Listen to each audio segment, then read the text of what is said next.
दोस्तों, आज की इस वीडियो में मैं आपको गंगा नदी के पूरे प्रवाह मार्ग के बारे में समझाऊंगा। मैं आपको समझाऊंगा कि ये नदी कहाँ से शुरू होती है, किन किन स्थानों से होके गुजरती है, इसकी फाइनल डेस्टिनेशन क्या है, मतलब ये आखिर में जाके कहाँ जाती है। इसके अलावा इसकी सहायक नदियाँ कौन कौन सी होती हैं। ये सारी की सारी चीज़ें आज हम लोग समझेंगे, तो आप कह सकते हो कि पूरा गंगा नदी का तंत्र आपको एक नक्शे से समझ में आ जाएगा। अब आपका पहला काम तो ये है कि जो चीज़ मैं आपको नक्शे से समझाऊंगा, पहले तो आपको वो बनानी है। इसके अलावा साथ के साथ जो मैं फैक्ट्स आपको बताता हूँ, उसको आपको लिखते जाना है, क्योंकि उससे डायरेक्टली प्रश्न बनते हैं। तो ज़्यादा देर ना करते हुए हम शुरू करते हैं। देखिए, सबसे पहले तो कुछ चीज़ें जान लीजिए गंगा नदी के बारे में। भारत की भूमि पर बहने वाली सबसे लंबी नदी गंगा नदी ही है, जिसकी लंबाई तकरीबन 2525 किलोमीटर है। यानी कि बहुत लंबा ये बहती है, बहुत लंबा इसका मार्ग होता है। ठीक है। ये नदी दो देशों से होकर गुजरती है। एक तो भारत है, दूसरा बांग्लादेश है। भारत में इसे गंगा नदी के नाम से जाना जाता है, वहीं बांग्लादेश में इसे पद्मा नदी के नाम से जाना जाता है। ठीक है। अच्छा, भारत के ऐसे 5 राज्य हैं जिस पे से गंगा नदी होके गुजरती है। एक है उत्तराखंड, जहाँ से ये शुरू होती है। फिर आता है उत्तर प्रदेश, फिर बिहार, फिर झारखंड के थोड़े बहुत हिस्से, और फिर पश्चिम बंगाल। अभी इस रास्ते को मैं आपको अच्छी तरीके से मैप की मदद से समझाऊंगा और आपको अच्छी तरह समझ में आएगा। देखिए, गंगा नदी जो है वो अपने स्वयं शुद्धिकरण गुणों के कारण जानी जाती है। मतलब ऐसा कहा जाता है कि इसके अंदर कीड़े नहीं लगते। इसका क्या कारण है? देखो, इस नदी में ऑक्सीजन का स्तर जो होता है वो बहुत ज़्यादा होता है, जिसकी वजह से इसका पानी लंबे समय तक ताज़ा बना रहता है। वैज्ञानिकों के मुताबिक इस गंगा नदी के पानी में बैक्टीरियोफेज नामक एक वायरस होता है, जो हानिकारक सूक्ष्म जीवाणुओं से लड़ता है, मतलब उन्हें पनपने ही नहीं देता। और इस वजह से ये पानी लंबे समय तक ताज़ा बना रहता है, और साथ ही इसमें कीड़े भी नहीं लगते। तो ये जो स्वयं शुद्धिकरण का गुण है, ये बहुत इंपॉर्टेंट होता है गंगा नदी के लिए। इस चीज़ को आपको याद रखना है। अच्छा, दो चीज़ें और हैं। पहली ये कि गंगा नदी को 2008 में भारत की राष्ट्रीय नदी घोषित किया गया था। भारत की राष्ट्रीय नदी कौन सी है पूछा जाता है, तो आपको गंगा नदी लिखनी है। और गंगा नदी के अंदर जो डॉल्फिन पाई जाती है, गंगा डॉल्फिन जिसको कहते हैं, उसको भारत का राष्ट्रीय जलीय जीव घोषित किया गया है। तो ये दो फैक्ट हैं जो पूछ लिए जाते हैं कि भारत की राष्ट्रीय नदी कौन सी है और भारत का राष्ट्रीय जलीय जीव कौन सा है। चलिए, अब हम इसके प्रवाह मार्ग की बात करते हैं और शुरुआत करेंगे इसके उद्गम के साथ कि ये नदी शुरू कहाँ से होती है। तो देखो, ये नदी एक सतत वाहिनी नदी है, लगातार बहती रहती है। तो ये नदी निकलती ग्लेशियर से है। हमारे देश के अंदर बहुत सी ऐसी पहाड़ियां हैं जो बर्फ की बनी हुई हैं, और उन्हें हम हिमानी के नाम से जानते हैं। तो एक हिमानी है जिसे गंगोत्री हिमानी कहा जाता है, और दूसरी को संतोपत हिमानी कहा जाता है। इन दोनों हिमानियों से दो नदियां निकलती हैं। जो गंगोत्री हिमानी है उससे निकलती है आपकी भागीरथी नदी, और ये जो आपकी संतोपत है इससे निकलती है आपकी अलकनंदा। अब यहाँ से ध्यान देना, यहाँ से निकलेगी भागीरथी और यहाँ से निकलेगी आपकी अलकनंदा, जाके एक पॉइंट पे ये मिलती हैं जिसको आप कहते हो देवप्रयाग। और देवप्रयाग पे जाकर के ये दोनों आपस में जब मिलती हैं तब ये बनती है गंगा नदी। तो इसका मतलब गंगा कहीं से निकल नहीं रही है, गंगा दो नदियों से बन रही है, एक भागीरथी, दूसरी अलकनंदा। तो आप इन्हें गंगा नदी की भी जनक नदी कह सकते हो। तो ये चीज़ आपको पहली याद रखनी है। अच्छा, एक चीज आप याद रखिए कि ये जो संतोपत हिमानी है, यहीं पे आपका बद्रीनाथ टेम्पल भी है। तो पूछ लिया जाता है कि बद्रीनाथ के आसपास से कौन सी नदी निकलती है, तो अलकनंदा निकलती है। अब यहाँ पे आपको एक चीज तो क्लियर हो गई कि देवप्रयाग पे दो नदियां आ रही है, लेकिन आपकी जो अलकनंदा नदी है ये भी कोई सिंगल नदी नहीं है। इसके पास भी सहायक नदियां होती हैं। इसके पास 4 सहायक नदियां होती हैं। देखो, ध्यान से समझना। एक जो आती है वो यहाँ से निकल के आती है, जिसको आप कहते हो धौली गंगा, और धौली गंगा यहाँ कहीं आके मिलती है, जिसको आप विष्णु प्रयाग के नाम से जानते हो। विष्णु प्रयाग का नाम आपने सुना होगा कई बार। ये एक पॉइंट है बद्रीनाथ टेम्पल के पास में।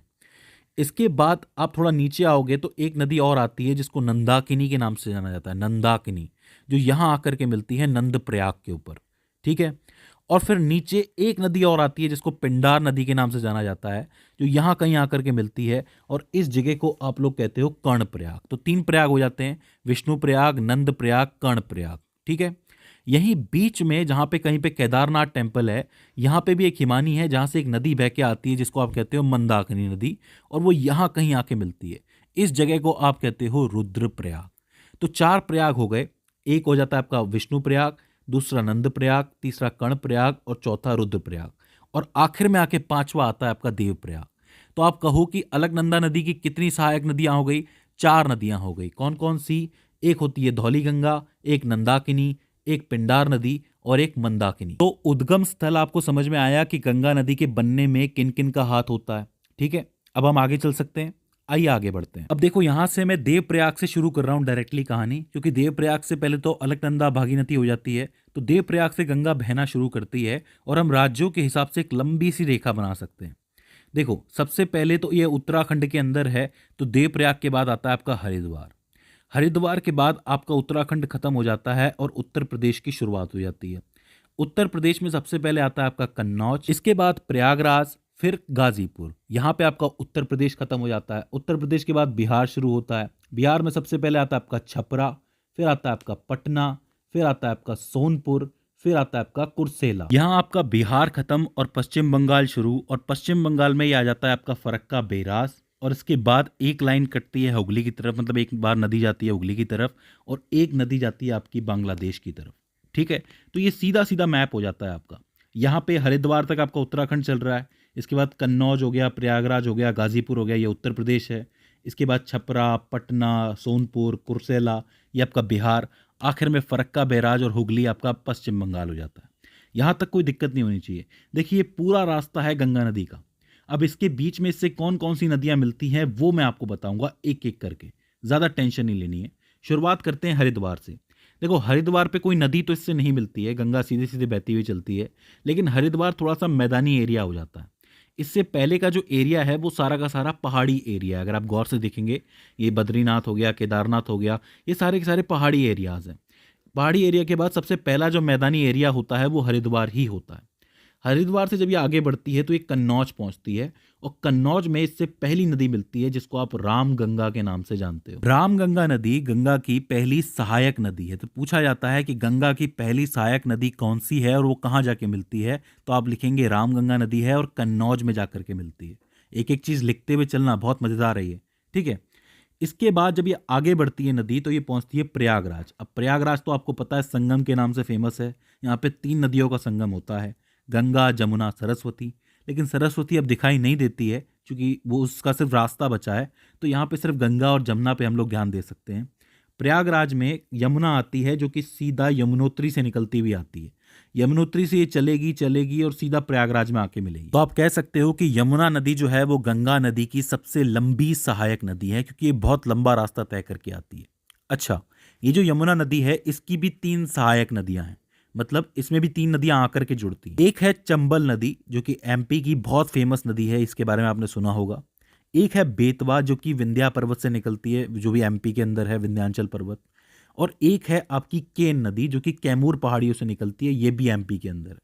तो तीनों सहायक नदियां जो है वो एमपी से आकर के जुड़ती हैं यमुना के अंदर, और वो कहाँ जाकर के मिलती है, प्रयागराज के अंदर जाके मिलती है। यहां तक कोई दिक्कत है नहीं होनी चाहिए, बहुत ही सिंपल चल रहा है मामला, मजा भी बहुत आ रहा है। आगे चलते हैं। प्रयागराज के बाद ये नदी पहुंचती है गाजीपुर, और गाजीपुर में इसे एक नदी और मिलती है जिसको आप कहते हो गोमती नदी। ये जो गोमती नदी है इसको आप लखनऊ से याद रख सकते हो, क्योंकि लखनऊ इसी के किनारे बसा हुआ है, और ये निकलती है पीलीभीत उत्तर प्रदेश से। पीलीभीत का नाम आप याद रखना कि यहां से निकलती है गोमती नदी जो सीधे गाजीपुर में मिलती है गंगा से आके। अब गाजीपुर के साथ ही उत्तर प्रदेश का सफर खत्म और यहाँ पे बिहार का सफर शुरू हो जाता है। इसके बाद ये नदी पहुंचती है छपरा।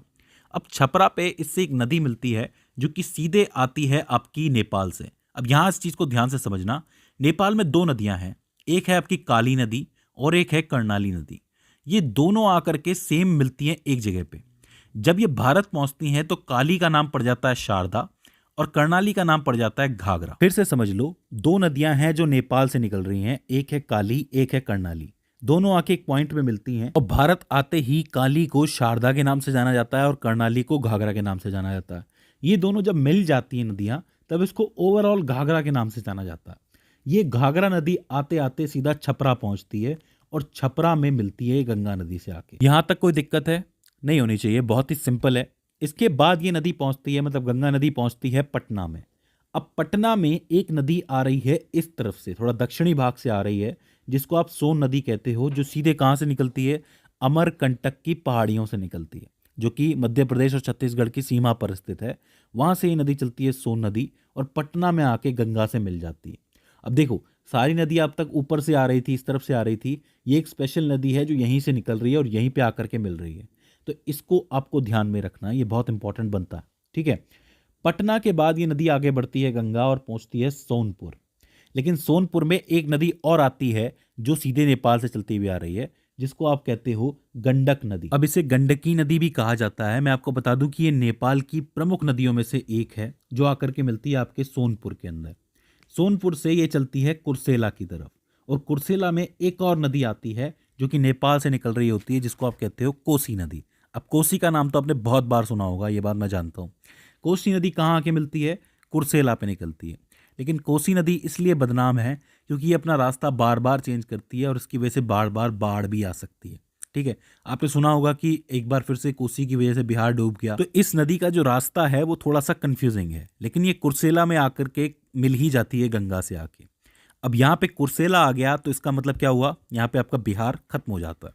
इसके बाद ये नदी पश्चिम बंगाल की तरफ बढ़ती है और पहुंचती है फरक्का बैराज, जहां पे इससे एक नदी और मिलती है जो कि यहाँ से दार्जिलिंग की पहाड़ियों से निकलती हुई आती है, जिसको महानदी के नाम से जाना जाता है। और ये कह सकते हो आप कि ये गंगा नदी की आखिरी सहायक नदी है जो फरक्का बैराज में मिलती है। और यहाँ से गंगा जो है पूरी तरह पूर्ण हो जाती है। और ये गंगा फिर आगे बढ़ती है पश्चिम बंगाल की तरफ, जहाँ पे हुगली की तरफ एक रास्ता जा रहा है, और ज़्यादातर हिस्सा कहाँ जाता है इसका? बांग्लादेश की तरफ। अच्छा, जब ये पश्चिम बंगाल में जाती है तो यहाँ पे इसको गंगा की जगह हुगली नदी के नाम से जाना जाता है, और हुगली नदी के किनारे ही आपका कलकत्ता भी बसा हुआ है, तो ये चीज़ आपको याद रखनी है। अच्छा, एक रास्ता मैं आपको और बता देता हूँ कि जब ये बांग्लादेश जाती है तो अब इसको पद्मा के नाम से जाना जाता है। इधर से आती है जमुना नाम की नदी। ये जमुना और कोई नहीं है, ये जमुना ब्रह्मपुत्र है। ब्रह्मपुत्र को बांग्लादेश में जमुना कहा जाता है। और बांग्लादेश में एक नदी और है जिसको मेघना नदी के नाम से जाना जाता है। जब ये तीनों मिल जाती हैं तो ओवरऑल इसे मेघना नदी के नाम से जाना जाता है। याद रखिए, पद्मा, जमुना और मेघना को मिला के मेघना बनती है, जो सीधे समंदर की तरफ जाती है और एक डेल्टा बनाते हुए जाती है, जिसको आप कहते हो सुंदरवन डेल्टा। सुंदरवन डेल्टा जो है वो दुनिया का सबसे बड़ा डेल्टा है। अब आप कहेंगे कि ये डेल्टा क्या होता है? तो देखो, एक सिंपल सी बात समझो कि जब भी कोई नदी कहीं से भी निकलती है, मान लो किसी पहाड़ से निकल रही है, तब उसका वेग बहुत ज़्यादा होता है, उसकी स्पीड बहुत ज़्यादा होती है। तो स्पीड के साथ वो बहुत सारी मिट्टी होती है, बहुत सारी चीज़ें होती हैं जो एक साथ बहाती हुई लेके आती है। लेकिन जब वो मैदानी एरिया में पहुंच जाती है, समंदर के पास पहुंच जाती है, तब उसका वेग कम हो जाता है, स्पीड कम हो जाती है। लेकिन साथ में मिट्टी तो बह ही रही है, तो मिट्टी जो है वो भारी होती जाती है। तब इस किनारे पे क्या होता है ना, समंदर के किनारे पे ये जो नदियां हैं इनकी स्पीड बहुत कम हो जाती है और मिट्टी रुक जाती है। तो ऐसे में नदी क्या होती है कि मिट्टी को तो छोड़ देती है और अलग अलग रास्ते बना के निकल जाती है। आप देख सकते हैं ये जो ट्रायंगल बने हुए हैं, इसी को आप डेल्टा कहते हो। ये पानी इस तरीके से निकल जाता है नदियों का, बट रही है नदी, आप देख रहे हो, ये फिर जाके समंदर में मिलती है, और इस पूरी जगह को आप डेल्टा कहते हो। ये जो मिट्टी के बने हुए टीले, ये जो ट्रायंगल टीले हैं, इनको डेल्टा कहते हो। और सुंदरवन डेल्टा जो है वो दुनिया का सबसे बड़ा डेल्टा है। तो दोस्तों, ये हो जाता है गंगा नदी का पूरा प्रवाह मार्ग। आई होप आपको समझ में आया हो। अगर आपने एक भी फैक्ट मिस किया है तो प्लीज़ वापस जाइए और उसको दोबारा सुनिए और लिखिए, क्योंकि इन सभी फैक्ट से आपके सवाल जरूर बनेंगे। तो दोस्तों, मुझे उम्मीद है कि ये वीडियो आपके लिए हेल्पफुल साबित रही होगी। अगर इसके बाद भी इसके अंदर आपको कोई क्वेरी आती है, कोई दिक्कत आती है, या फिर हमसे कोई गलती हो जाती है, तो आप हमें कमेंट सेक्शन के अंदर बता सकते हैं। तो दोस्तों, आज की इस वीडियो के अंदर बस इतना ही। See you in the next one.